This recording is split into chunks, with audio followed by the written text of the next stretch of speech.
Hey everyone, and welcome back to Interior Cryptids. I hope the next few minutes will be a nice distraction for the events going on in the Ukraine right now. I can't imagine what Ukrainian families living in Canada or other parts of the world are going through right now thinking of their loved ones. So I hope these 3 encounters today can take your mind off world events for just a little bit. Today we're going to be heading to Ontario and Alaska for our encounter stories, 2 of which are in Ontario. Also, next week will be my 100th episode, and I would like to do something a little different for that episode. Let me know in the comments below if you would like to see my top 3 Sasquatch clips caught on video, or if you have any other suggestion for the 100th episode, let me know. Along with sharing the 3 video clips, I'm also going to be telling a historical story. But anyways, let me know your thoughts. If you have an encounter that you would like to share, I know of a great place to share your story with like-minded people. You can forward your encounter stories to onteriocryptids@gmail.com. Here we go. Grab yourself a beverage and get cozy in your favorite spot and sit back and relax.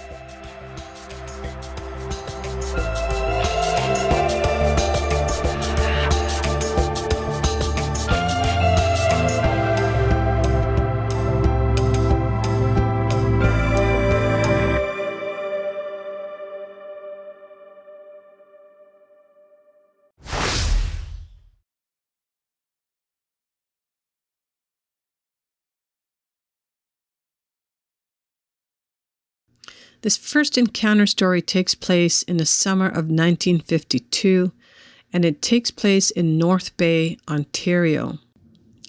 I was on the low side of a berm picking raspberries from a bush on the top of the berm.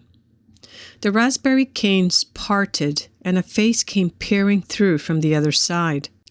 The shoulders were huge and leaning forward in a crouching position. Both hands came out through the raspberries and were reaching forward slightly to push aside the canes. The face had a quizzical look as it saw me.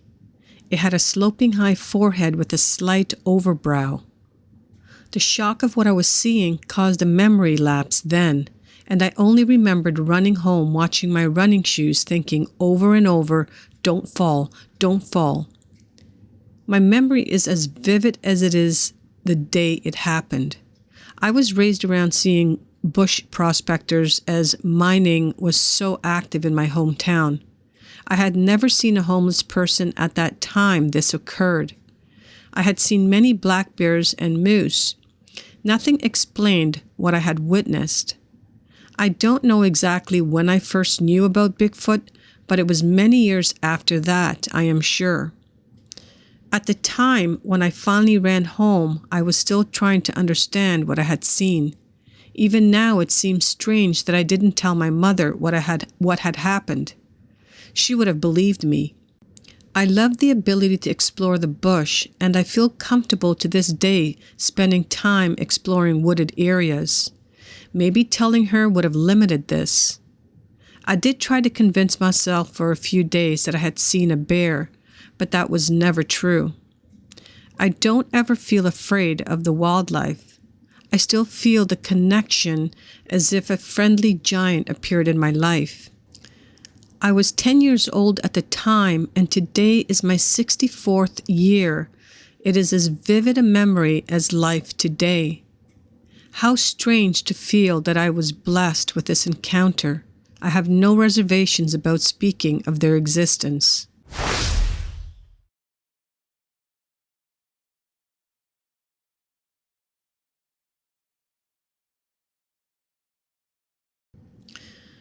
Okay, the second one takes place September 3rd of 1998, and it takes place in Bethel County, Alaska.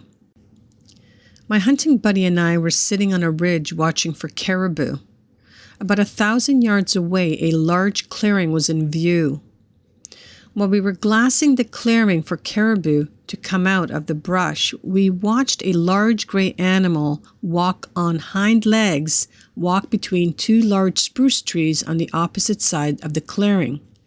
We were both longtime Alaskans, avid hunters, and have logged many, many hunts in North America.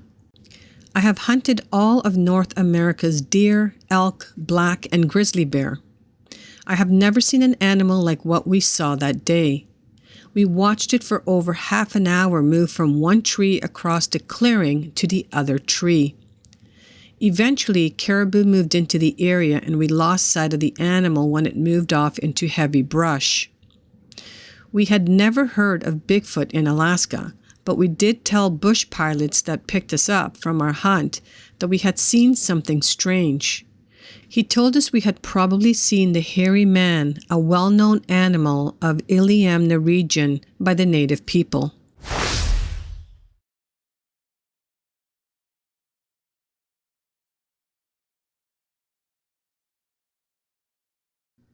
So this is the last encounter story of the day. This one takes place in August 26, 2016, and we're going to be going to the Lake of Bay Township in Ontario. Now, the interesting thing about this story is I used to visit Rebecca Lake quite often since my ex-husband's family had a cottage at the time on Rebecca Lake. As you can see, Rebecca Lake is just on the opposite side of Bellow Lake, which is where this story takes place. I was tending to a fire alone about 25 feet from the southwest shore of Bellow Lake, Lake of Bays region, on the evening of August 26, 2016. It was around 11:50 p.m. and all guests had gone to bed some time ago, and I was enjoying the fire adjacent to the quiet lake. I was about to put out the fire as I had to rise early the next day due to having to pack for the trip home, it being the end of our vacation, when I thought I would try to perform 2 wood knocks to see if I perhaps may be able to elicit a response. I had had an encouraging experience 2 days previously at another location close by, so I was interested to see if perhaps this area may be experiencing activities as well, as it is an isolated, quiet, and remote area. The previous year at the same location, but 3 weeks earlier in the year, I was able to get a 2-knock response by hitting a hydro pole twice with a solid branch late into the evening around 1:30 a.m. It was a solid return from approximately 150 meters down the western shoreline, which is a rather densely forested remote area on the lake. I grabbed a canoe paddle handle which was available and struck it with significant force against a hydro pole adjacent to the dock on the property. The resulting 2 knocks made a rang out clearly across the lake, with a minor echo trailing on the end. It was clearly loud enough with the quiet and stillness on the lake and no breeze that anything along the lake would have heard it easily. Within 10 seconds of the second knock, I heard 2 distinct responses begin.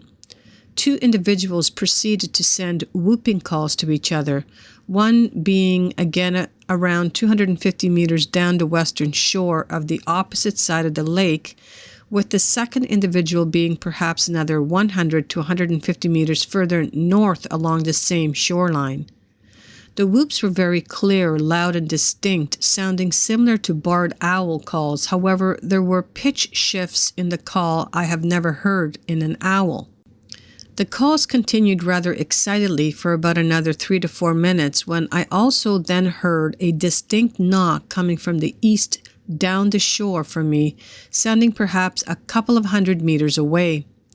Another knock then rang out, a response from an individual to my left west of me by about perhaps 150 meters or so. These were both single pronounced knocks. The whooping calls continued after this, with these 2 individuals continuing to loudly and excitedly exchange calls.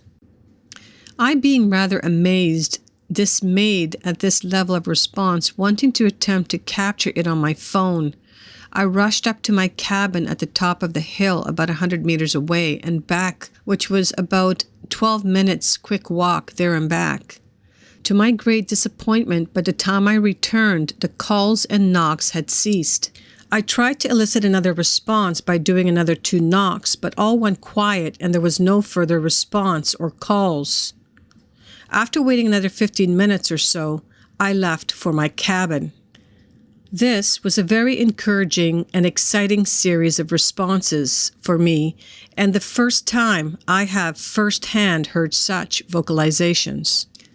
Well, these were another 3 fantastic stories. I know I say this each week, but it is true. It always amazes me at the encounters some people have. I mean, some are similar in some ways, but they are all truly unique.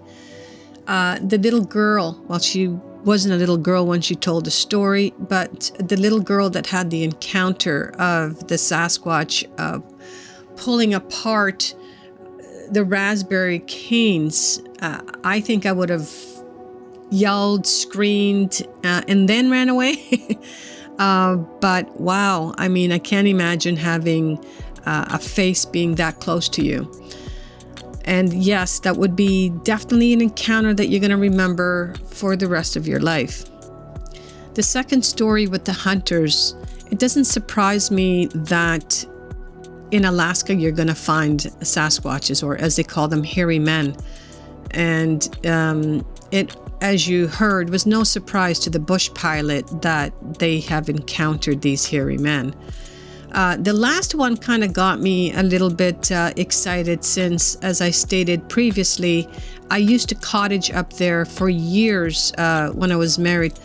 And we've seen bears up there, but I have never experienced anything when we were cottaging up there.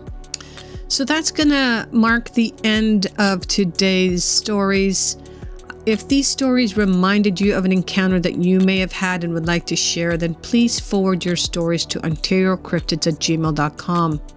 I would be honored to share your story on this channel.